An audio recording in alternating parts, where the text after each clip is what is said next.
Your body is not a problem to be fixed. All right, well, if that's true, then what is she and how should I relate with her? That's what I'm going to get into today. Stick with me. But first, welcome to the Body Ally podcast, where we are learning how to stop battling with our bodies and with food from a faith-based approach that's also backed by brain science. And we learn instead how to be an ally with our bodies, partnering with our bodies and accepting them as the gift that God intended. Learning how to pursue your health goals, not in an effort to prove value, but as an act of love. And I'm your host, Kerrie Nygard. Okay, let's get into it.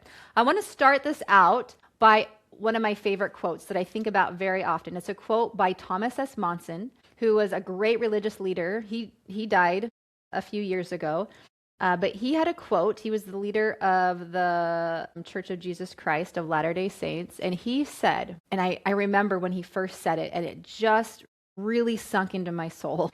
And he said, "Never let a problem to be fixed become more important than a person to be loved." Why does this quote apply here? When we think and frame conceptually our body and label it as a problem to be fixed, which, when women come to me and they work with me, they most often are coming to me from this standpoint. That they're viewing, I have a problem, my body's the problem, I need to fix my body, and if I can fix my body, then I can finally feel settled in life. I can finally feel confident. I can finally feel cute. I can finally feel free. I can finally feel relief. I can feel free, whatever it may be. When we think our body is a problem to be fixed, we are positioning ourselves most often in opposition or in a defensive or battle type stance with our body. Our body's the problem. We have to fix our body. We're going to do the inputs from this place of desperation, from this place of self-loathing, from this place of shame.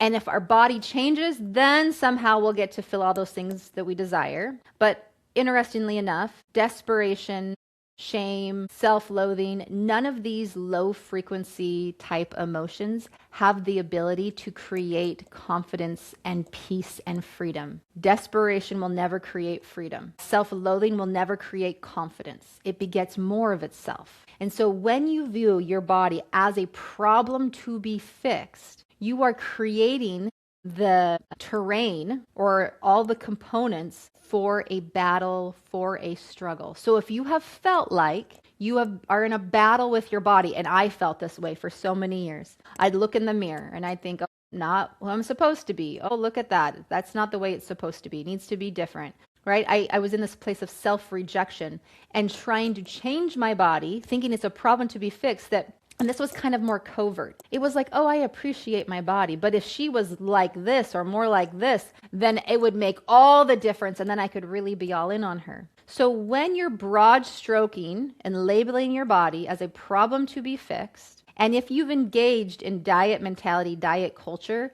then you have, at least in part, you have engaged in viewing your body as a struggle, something to control, something to manipulate so that you then get to feel the way you want to feel. I don't want you to think of your body as something to change or as a problem. Instead, I want you to view yourself and your body working in partnership, one with each other. And when you view it in terms of a partnership for life, then it changes everything. I remember where I was when I first received this revelation. And I've talked about it before on the podcast. I was in this bathroom, in the master bathroom in this rental home that we lived in the time. And I was going on this journey of figuring out how to care for my body in a different way. Because God told me to keep going on this health journey. And I was thinking, okay, but I can't possibly be all the disordered ways I was going about it before. It has to be different. So I was trying to figure out what that would be. And I was just kind of floundering. I was in the that master bathroom. I was looking in the mirror. I think I was about to get in the shower because that's the time. And I wasn't dressed. I was just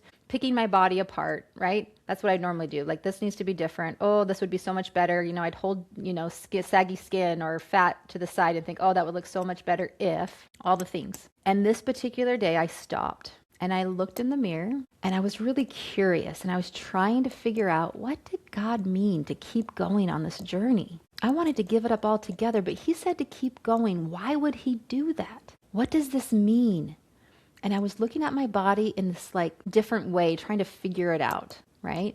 It's kind of like when you look at someone else and you learn something new about them and you're trying to like rethink about how you conceptualize that person or whatever. Totally just a whole different reframing. At least I was trying to. And I looked deep into my eyes and I just noticed my body. It wasn't good or bad. It just was kind of this neutral position, neutral place. And I looked deep into my eyes and I noticed the light within my eyes. And then this was definitely a God moment. The Spirit came in and impressed something really important upon my brain. And it said to the effect, and you know, when you have messages through the Spirit, it isn't sometimes the way I receive it, and we all receive it differently. Sometimes it'll be like a phrase in my mind.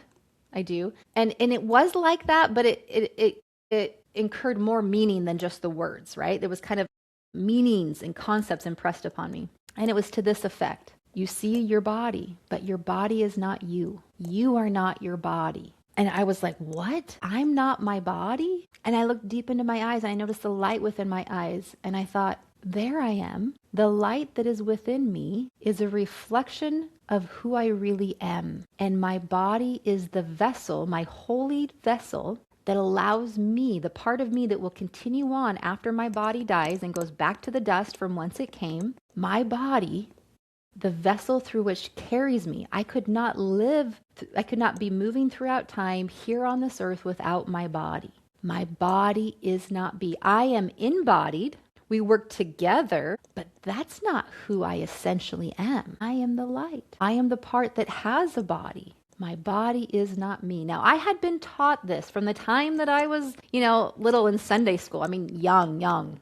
And, when I would go to like primary and, when I was like probably like a year and a half or something. I had been taught this for many years. And I remember the object lesson that they put your hand is like your spirit and your glove is like your body, and your glove or your body just sits there until the spirit enters the body, and then they move together. And then at some point, everyone's born into a body to come into this life, but similarly, everybody gets out of this life the same way. Everyone will die.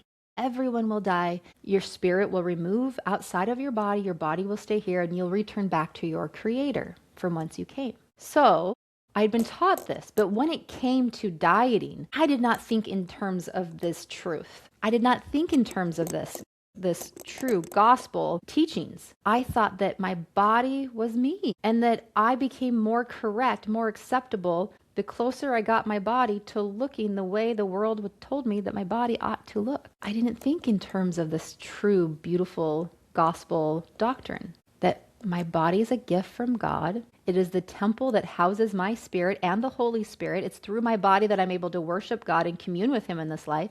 It's also through my body that I'm able to have any relationship in this life. Any relationship that you cherish in this life is not possible without your body. And your body has experienced every single joy and pain right along with you. There's no moment that you've been separated in this life. The only way you'll separate from each other is through death.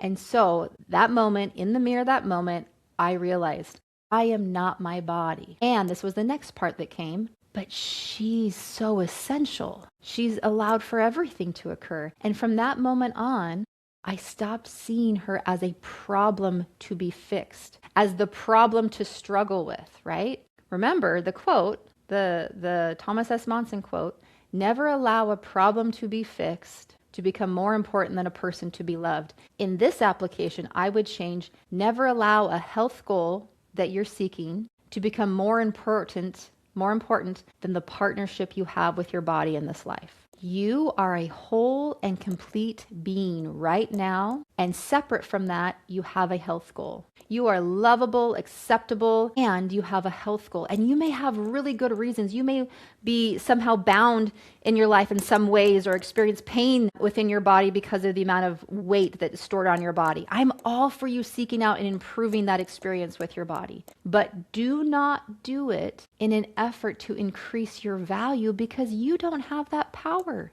You did not create yourself. Therefore, you do not have the power to add worthiness to yourself. However, you do have the power to create and foster a relationship, a way of thinking about your body that allows you to make it way easier and enjoyable to pursue a health goal.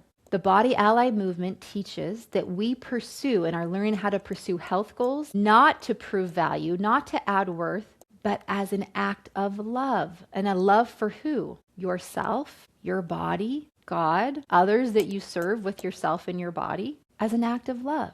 So who's the health goal is totally fine to pursue, but we do not do it, or we do not withhold love from ourselves until that is reached. That teaches us or conditions this idea that love is conditional. I'm inviting you to allow the journey of pursuing a health goal to become enjoyable. Not that there isn't work involved, but that it's an act of love. So I invite you to no longer see your body as a problem to be fixed, but rather see your body as a partner in life, worthy of all the love and appreciation now. And those acts of love for your body are the ways and habits and things that you do on the way to your health goal. Remember, you are a whole, complete individual, and separate from that, you have a health goal. Do not think that your health goal is the way by which you become a whole, complete individual.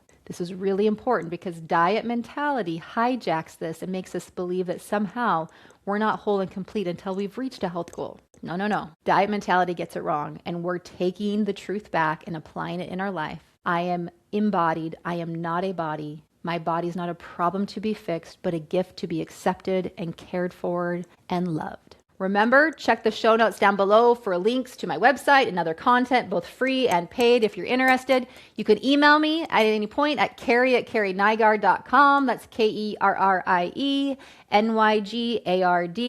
And remember, you were not put here on this life to be constantly thinking about food and losing weight, but instead you were put here to thrive and create and to live out God's plan for you. Thank you so much. Bye-bye.